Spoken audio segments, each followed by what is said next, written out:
Comment être à l'aise en toutes circonstances? Découvrons ensemble 6 conseils pour être à l'aise, peu importe la situation. Bonjour à vous, ici Guillaume Londel du blog S'épanouir au quotidien. Bienvenue dans cette nouvelle vidéo pour vous aider à transformer vos habitudes et à vous épanouir davantage au quotidien. Aujourd'hui, voyons ensemble 6 conseils pour être à l'aise en toutes circonstances. Il y a plein de moments dans notre vie où nous sommes confrontés à des situations où on aimerait être plus à l'aise. Ça peut être lorsqu'on discute avec son patron, avec sa copine, devant un groupe, ou même plus généralement lorsque l'on prend la parole en public. Mais nous n'y arrivons pas forcément. Mais alors pourquoi? Eh bien, ça peut être pour plusieurs raisons. Le stress, la peur ou le manque de confiance en soi. Bref, on ressent physiquement que nous sommes pas à l'aise et notre corps nous montre des signes. Notre pouce s'accélère, nos mains deviennent moites, notre voix s'affaiblit, notre front commence à suer, et j'en passe. Pourtant, on aimerait bien être plus à l'aise. On aimerait bien pouvoir passer à l'action sans difficulté et en toutes circonstances. Mais il nous arrive de rester bloqué. Mais ça, c'était avant. Aujourd'hui, nous allons voir ensemble 6 conseils pour être plus à l'aise au quotidien. Vous êtes prêts? C'est parti! Premier conseil,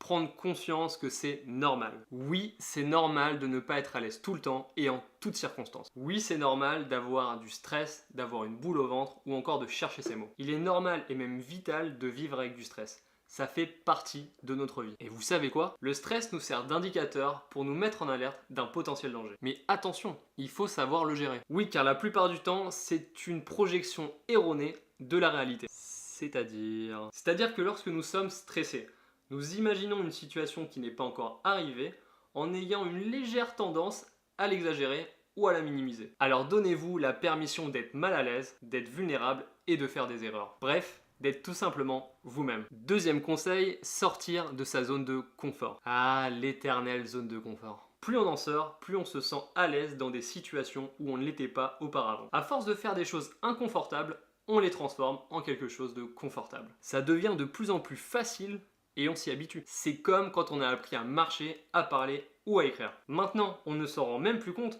mais c'était vraiment inconfortable lorsqu'on a commencé. Et pourtant, nous sommes arrivés à être à l'aise. Comment? Tout simplement à force de répétition. Le simple fait de répéter encore et encore nous permet de prendre confiance en nous et par conséquent d'être plus à l'aise. Troisième conseil, s'entraîner. Être plus à l'aise est un entraînement au quotidien. Il ne s'agit pas de sortir qu'une seule fois de sa zone de confort, mais régulièrement. Privilégier des petites actions au quotidien plutôt que des grandes actions de temps en temps. Plus on fait des choses inconfortables régulièrement, plus on gagne en assurance et on booste notre capacité à être plus à l'aise. Quatrième conseil, respirer. Cette technique fonctionne très bien pour moi, alors pourquoi pas vous? Lorsque je vis un moment stressant, voire même angoissant, je m'arrête quelques minutes pour gérer ma respiration.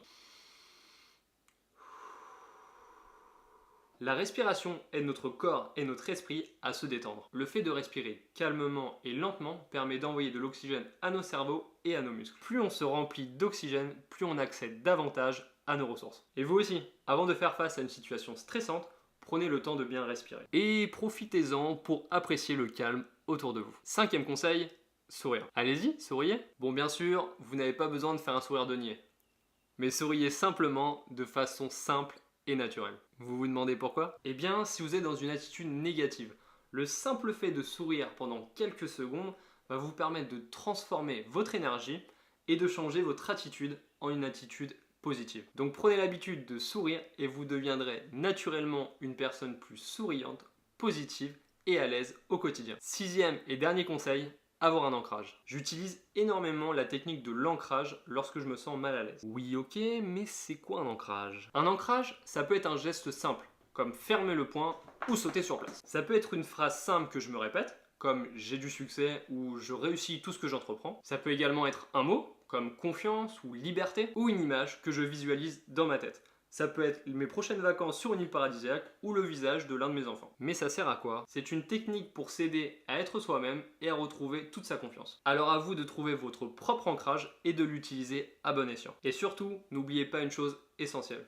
Être à l'aise, c'est avant tout s'accepter et s'aimer tel que l'on est. Voilà pour cette vidéo. Il ne vous reste plus qu'à appliquer les 6 conseils que nous avons vus précédemment pour être plus à l'aise en toutes circonstances et au quotidien. J'espère que cette vidéo vous a aidé et vous a inspiré. Cliquez sur le bouton j'aime pour me le faire savoir et n'hésitez pas à partager la vidéo autour de vous. Et si ce n'est pas déjà fait, abonnez-vous à ma chaîne YouTube pour découvrir de nouveaux conseils en vidéo. Et vous, quels sont vos conseils pour être à l'aise en toutes circonstances? Partagez-les-moi dans les commentaires. Transformons ensemble nos habitudes pour s'épanouir davantage au quotidien. A très vite pour une prochaine vidéo. Bye bye.